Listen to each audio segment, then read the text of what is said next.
እንግዲህ ቤተሰቦቼ የተለያዩ ፎቶዎች እየወጡና ሄርሜላ ከዚህ በፊት የወለደቻት ልጅ እርጉዝ እያለች ይሆን ወይንስ ትክክለኛ አሁን ደግሞ ሌላ እርግዝና ተፈጥሮ ነው?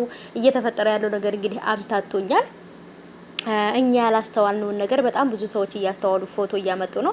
ምንድነው ካላችሁ ውሸታም እንዳትሉ እንግዲህ ፎቶ እዚህ ላይ አስገባላችኋለሁ። ሄርሜላ ሆዷ ምናምን ትልቁ ነው ምናምን ነገር እንግዲህ ሴት ልጅ እንዳላት ታውቃላችሁ። እና ያንን ፎቶ ሁሉ ጎርጉረው አውጥተው ነው ምንድነው ወይንስ እኛ ያላስተዋልነው የሄርሜላ ሆድ ላይ የተፈጠረ ነገር አለ?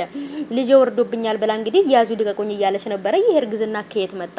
ብቻ ግን ፎቶውን ላጥፍላችኋለሁኝ እዩት ማለት ነውና እኔ ምን አድርገዋት ነው ልጅቷን እንደሆነ ነገር አድርገው ሆዷን አተልቀውት ነው አልገባኝም ማለት ነው። ብቻ ግን እርግዝና ከሆነ በጣም ያሳፍራል። ሰላም ሰላም የኔ ወዶች የኔ ወርቆች እንዴት ናችሁ? ሰላም ናችሁ? ከኔ ጋር ወድ ሰላም ነው። ሰላም ናችሁ? ብዝት ይበልልኝ አላችሁልኝ ወይ? እንዴት ናችሁ?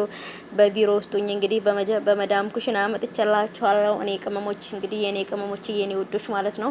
ቪዲዮ ላይክ በማድረግ እንግዲህ ተከታተሉት ማለት ነው። ወደ ገደለው ሲገባ እንግዲህ ነገሮች እኛ ከጠበቅነው በላይ እየተወሳሰቡና እኛ እንደውም ነገሩ ሊፈታ ነው ብለን ስናስብ እንደውም እየተቋጠረና እየታሰረ ነው እየሄደ ያለው። አንዳንድ ጊዜ እንፈታለን ብለን ነገሩን እያጠበቅነው ነው መሰለኝ።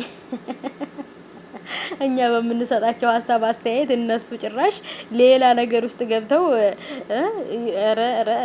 ረ ከባድ ነው እውነት የሚሰማውና የማየው ነገር ከባድ ነው።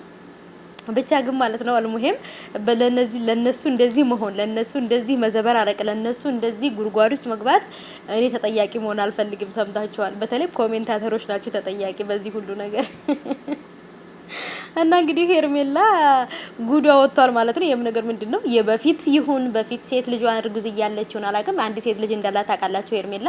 የዛን ሰዓት የነበረችበት ሰዓት ላይ ኢንስታግራም ላይ ይሁን የሆነ ፎቶ ላይ ቲክቶክ ላይ ይሁን አምጥተው ለቀውት ነው መሰለኝ ብዙ ሰው እየተቀባበለው ይሄ ምንድነው ይሄ ከየት መጣ አንቺ የሰው ልጅ እርጉዝ ነሽ እያሉ ነገሩን ዝብርቅርቅ እያደረጉ ጭራሽ እንደውም ሊያሳብዷት ነው ልጅቷን። አሁን እንደውም ሄርሜላ ከዚህ በኋላ በአብርሃም ነገር ሳይሆን በእኛ በኮሜንታተሮች ነው እንግዲህ ራሷን የምታጠፋው።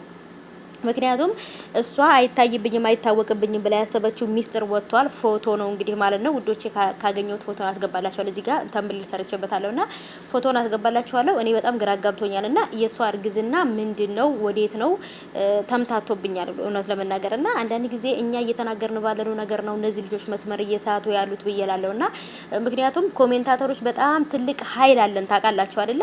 በጣም ከነሱ በላይ እኛ ከባድ ኃይል አለን። ምክንያቱም እኛ በምንናገረው ነገር ጥሩ ነገር ከተናገርን ያን ነገር ይገፉበታል። መጥፎ ነገር ከተናገርናቸው ደግሞ ግን እውነት ለመናገር እንደውም ይብስባቸዋልና ሄርሜላ እንግዲህ የደበቀችው ነገር ወጥቷል። እርጉዝ የነበረች ጊዜ የነበረ ፎቶ ነው የወጣውና ከየት እንዳመጡት ግን እኔ አላቅም። እውነት ከባድ ነው።